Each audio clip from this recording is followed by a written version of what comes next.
multilateral moments, and this, as I said before, this G20 presidency comes with high expectations, and everybody expects the Indian government as a truly heavyweight on the international stage to come with some very good conclusions by the end of this year.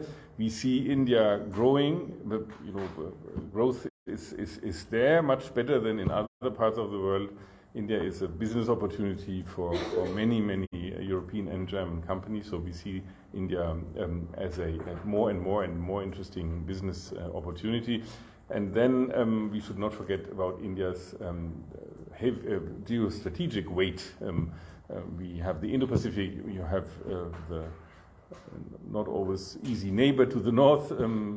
We see India, India's involvement with world politics, also with the war of aggression in Ukraine.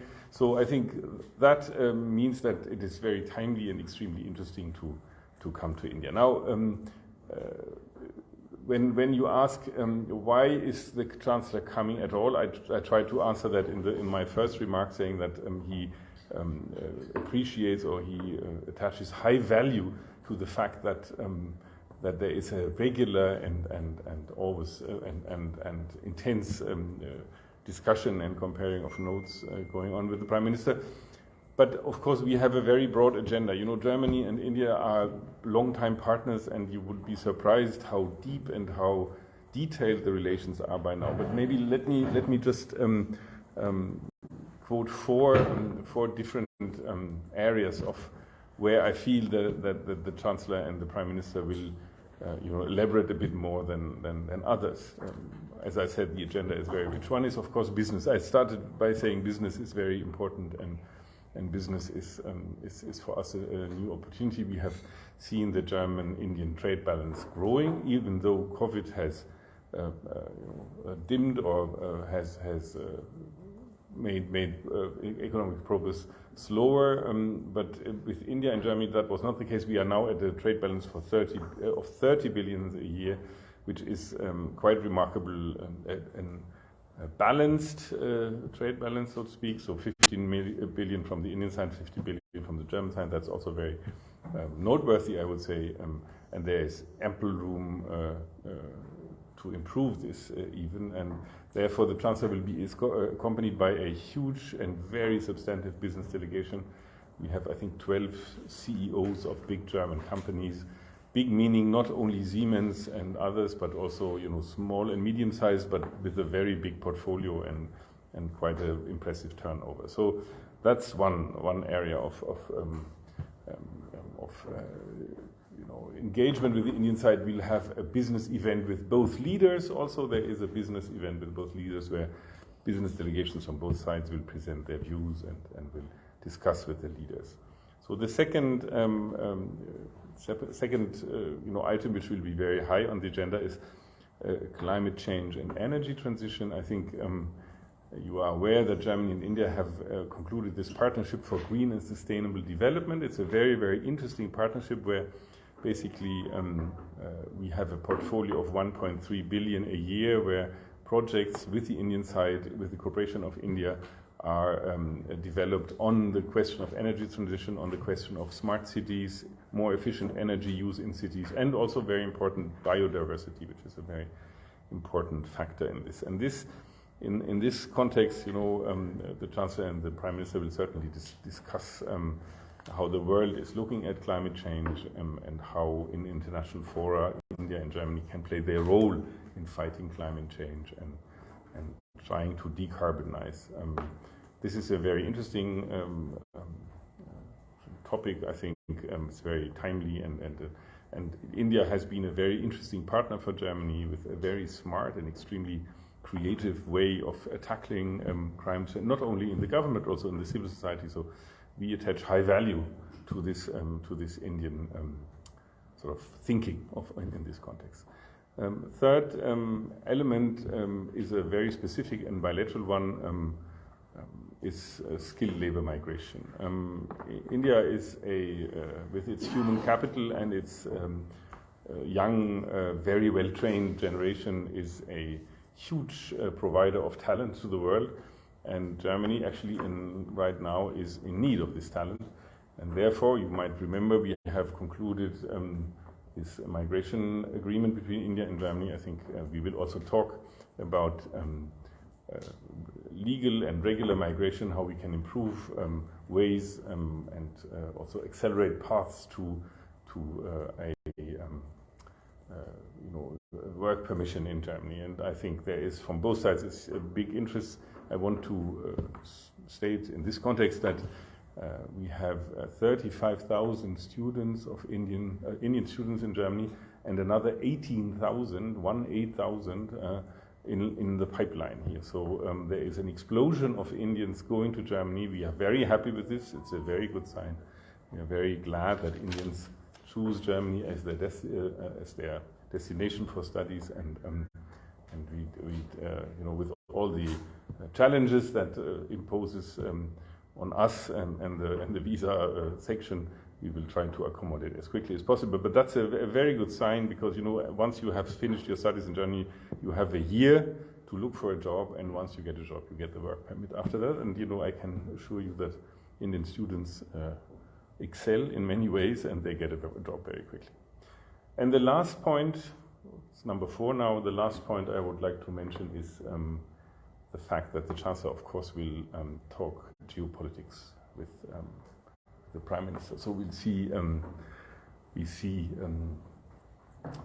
Russia and Ukraine very high on the agenda. You are aware that tomorrow is the anniversary, if I can say that, of the war, the Russian war in Ukraine. This will be, we have seen President Biden in Ukraine, and we have listened to Putin's speech yesterday. So this will be a very important item on the agenda. But I think it should not be restricted to that. Your northern neighbor China certainly will be on the agenda. Indo Pacific, everything which is with a link to Indo Pacific will be on the agenda. And I think there is ample opportunity to discuss a very, very difficult international environment where we see India as a very influential and extremely valuable partner in discussing these questions. I stop here and take your questions.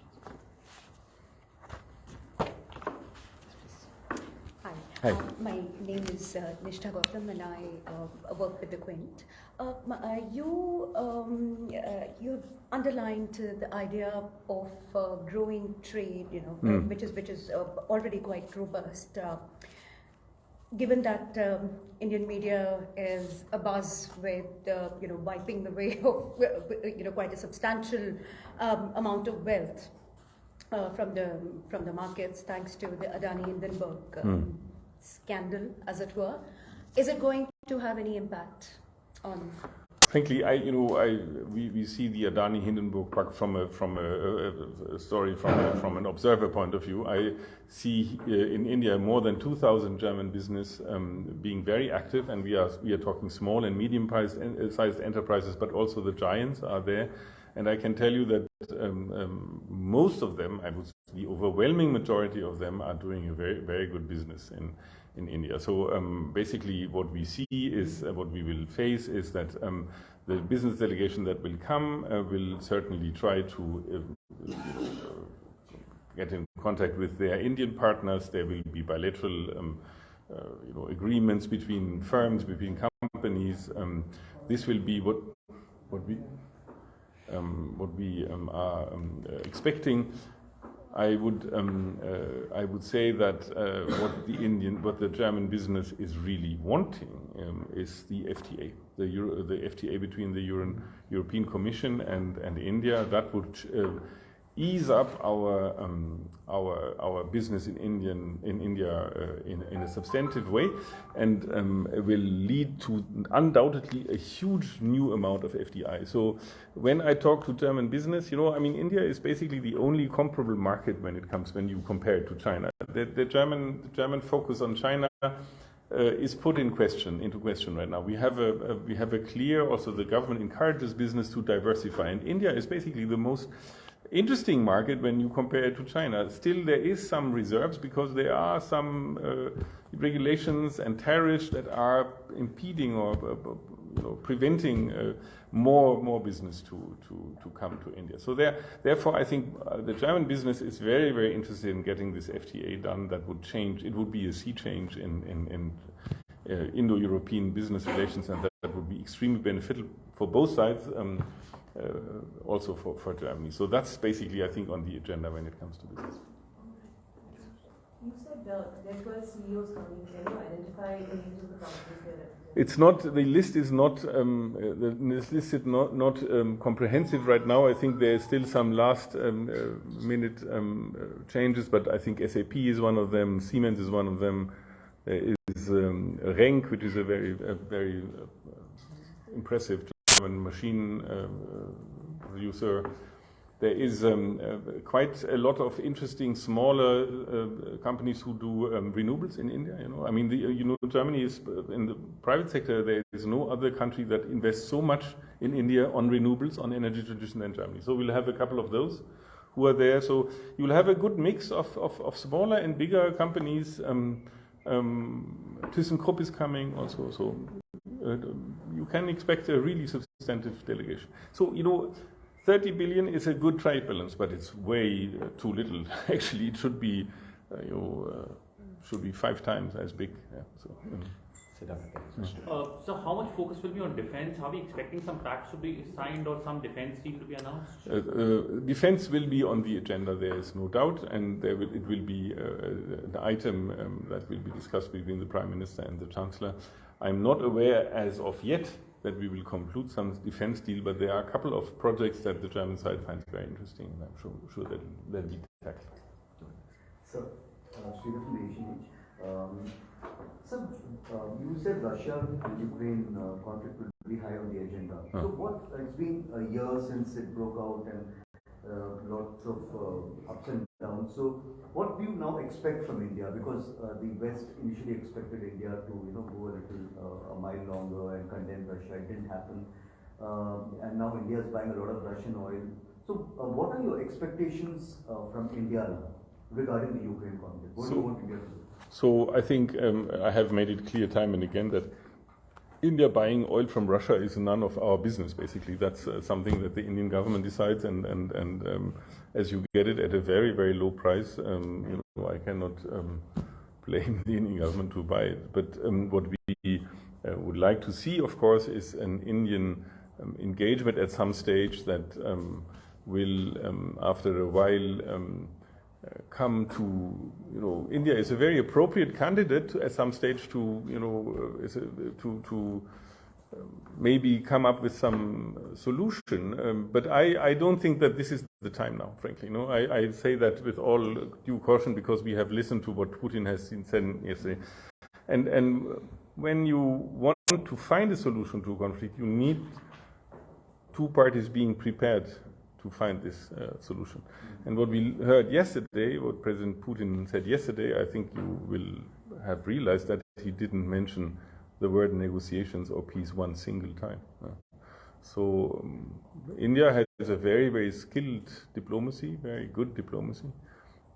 I think if they want to step up, they have to find the good moment to step up.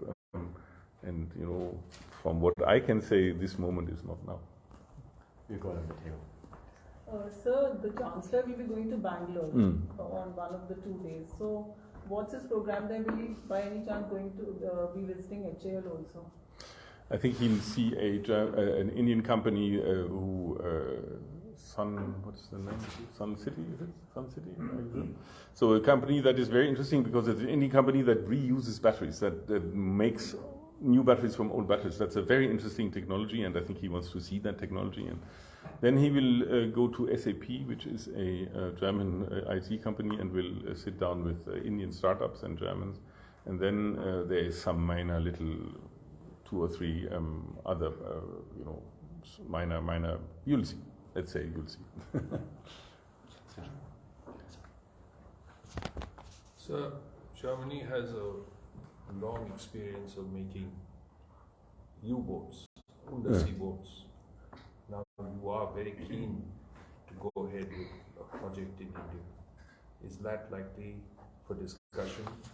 And can you tell us where it stands now? Yeah, it's at the very beginning, and I think there is intention from both sides to look into that, and I'm sure it will be tackled or it will be discussed during the talks. I'm also very sure that you would not find some agreement or announcement so far, but it's too early. We are in the process of discussing that with the Indian side. I just would like to know how significant would be the cooperation on energy security. I mean, when there's facing a global energy security crisis, particularly fossil fuel. So, what would be the component, and are you looking at any specific projects for energy cooperation? So I think, as I said before, we have this. We have the single biggest cooperation budget. I think in India there is no other country that has a comparable budget. We have 1.3 billion, and all this money goes together with the Indian side in energy transition. So let me give you one example. There is in Rajasthan there is an energy provider, and when he wants to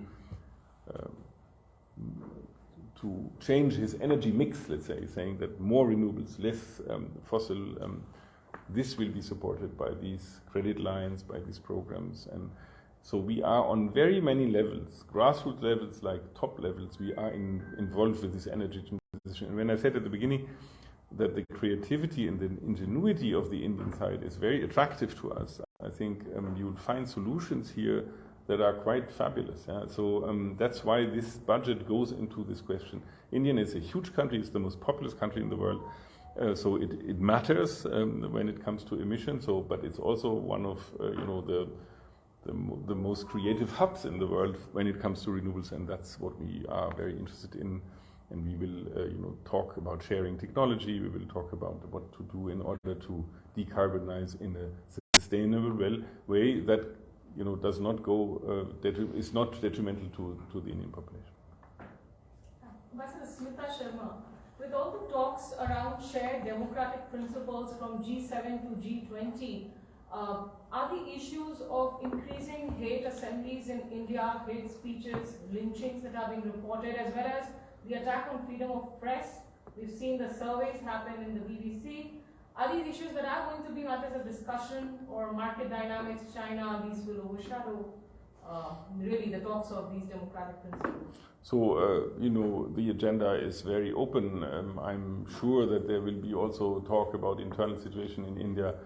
I'm not, privileged to know all the brief of the Chancellor so far, so I don't just know whether this is how he will address this, but I can imagine that this, that they are covering a broad way of a broad range of things, and I'm not excluding that that's also on the agenda. Sir, when your security advisor was here last couple of days back, he had said that there are many mediators in the West also, besides India, who would like to mediate for the Ukraine war. Can you throw light on who these mediators could be, and has Europe reached out to Putin ever to stop the war?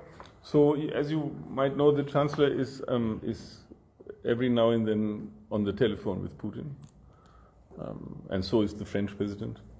So there is I would not say a very regular, but an uninterrupted communication between the Kremlin and some European capitals.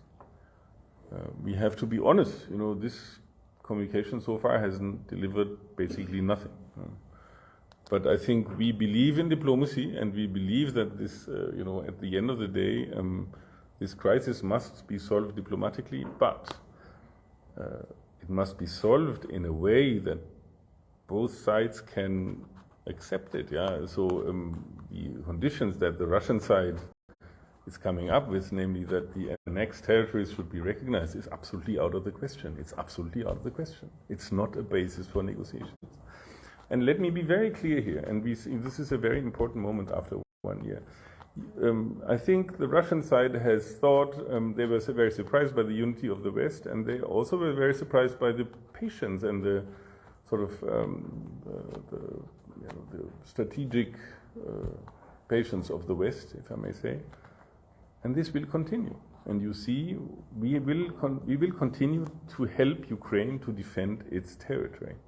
It stops at their borders, but it's clear that our aim is to sustain the international order that comprises the safety of borders. It is unacceptable that a country just moves into another country for land grab. That's not acceptable. And therefore I think Europe and the United States, we have seen a very impressive visit by President Biden lately, yesterday. I think we are very clearly committed to helping suppress Ukraine as long as Ukraine needs this help. So when you say annexation, do you mean the Crimea also? We have our position to Crimea is crystal clear. We have said it from the beginning. Crimea for us is an integral part of Ukraine. Sir, there were reports about an American hand being in the blowing up of Nord Stream 1. So, is Germany demanding any answers, carrying out any investigations of their own? Is there a lack of trust now between Germany and the US after this? So, as you are aware, Denmark, Sweden, and Germany are doing an investigation in this matter. So far, I haven't seen any results. I have heard about a very strange meeting of the Security Council where people, the Russian side, have started to sing in the Security Council and other peculiarities, let's say. I'm not aware of any sort of proof or clear indication that the United States of America is behind this attack. I would be very surprised also.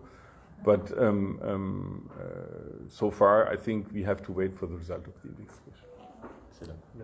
So you mentioned about China in your initial remarks. So how much the Chinese aggressiveness will be as part of the conversation? And secondly, at the UNGA, we know the resolution is coming today. So have you reached out to Indian side to seek their support? We have, yeah. We have reached out to the Indian side to seek their support. And I think China will be high on the agenda, very high on the agenda. The Chancellor has been to China. He will share his impressions with the Prime Minister, I'm sure. And we will see... We'll see more engagement of Germany in the Indo Pacific. We have talked about that before. That might be also on the agenda. So China will be high on the agenda. Swasini, I think. Actually, it was just the same question about the UNGA vote. I think it's due tonight itself. The question being that, have you seen any, we asked you this at your last press conference as well, since February 24th of 2022, India has not once actually criticized Russia's actions. Prime Minister Modi may have said this is not the era of war, but there's been no direct criticism of Russia's actions. India has not voted for any resolution at the United Nations, IAEA, HRC, all the rest, that seeks to criticize Russia. If India does not vote for the UNGA resolution tonight, which essentially is about calling for a lasting peace, would that be a disappointment? Well, I think you know that we would have loved India to vote on these resolutions like we did, but it's a sovereign decision of any country to vote or abstain, or vote yes or abstain. We have reached out to the Indian side. We don't know how they will react tonight. What I see is that you can sit down with the Indian side and have a very, very intelligent, in-depth conversation and discussion on this matter. There is a lot of overlap in thinking. That's my impression. Whether that leads to a more international exposure, it's a question that the Indian side must answer. Chancellor, media from the business side, especially in light of yesterday's speech made by Russian President Putin, do you think that there is scope of harsher economic sanctions against Russia now? I think that will depend. I mean, I think we are at our 8th sanctions package now in the EU, and I think 9 or 10th. Oh, 10th. Oh, you're better than me. So it's number 10, and I think we will always think, as long as this war is going on, how to show clearly to the Russian side that comes at a cost. It comes at a cost. It must come at a cost. And in spite of what President Putin said, we know it comes at a cost, and it is a very difficult situation in Russia. Now, let me say also at this very moment is, sanctions are never forever. One can imagine a situation where sanctions have to be lifted. It's a temporary measure. I think that if the Russians behave in a certain way, there is also the question whether sanctions should be lifted. We don't see them behaving this way so far, and when I listened to Putin yesterday, I don't think that's going to happen very soon. But it is clear that the Russians must understand if they don't change their behavior in Ukraine, it comes at an economic cost, and that is expressed, amongst other things, by sanctions. Are there any other questions? Ambassador, a follow-up question to what was asked earlier on the defense domain. I do understand that the conclusion part, as far as the MOUs or any agreements concerned, is something that we will decide to revisit. But at least could you tell us the domains, the specific sectors which are going to be the key focus areas as far as defense is concerned? And a separate question, the Kremlin has just announced Putin and Wang Yi's meeting in the backdrop of the Russia-Ukraine war, specifically from India point of view, because Russia, from India point of view, is a strategic ally, at the same time China has been an adversary. Is the West, or specifically Germany, being worried about the Russia and China both coming together and maybe kind of forming an alliance? So defense cooperation, let me say that there is a very elaborate defense partnership between Germany and India already. It is, it's on a case-by-case basis, and we have been a provider of mostly technology to many parts of the Indian armed forces for years. The question is whether one could lift this cooperation on, you mentioned the submarines, on another level. We have always had, some very good cooperation with the Indian side in this field. So I think there is it's a broad range of defense contracts and this which is at stake. This will be certainly discussed. When it comes to the China question, I would say we see with a certain concern that Russia gets more and more dependent on China. Russia shifts towards the east. They look to China as the new way of making business. We have learned the hard way that it's never good to be dependent on one country alone. Our lesson was being dependent on Russian on gas and fossil fuel. It is, I would say, not recommendable to put all your eggs in one basket in this case. So I see the danger. We are following that with concern. And there is the danger that Russia gets the junior partner of China to a certain extent under this current circumstances. But that's not what Russia wants, clearly.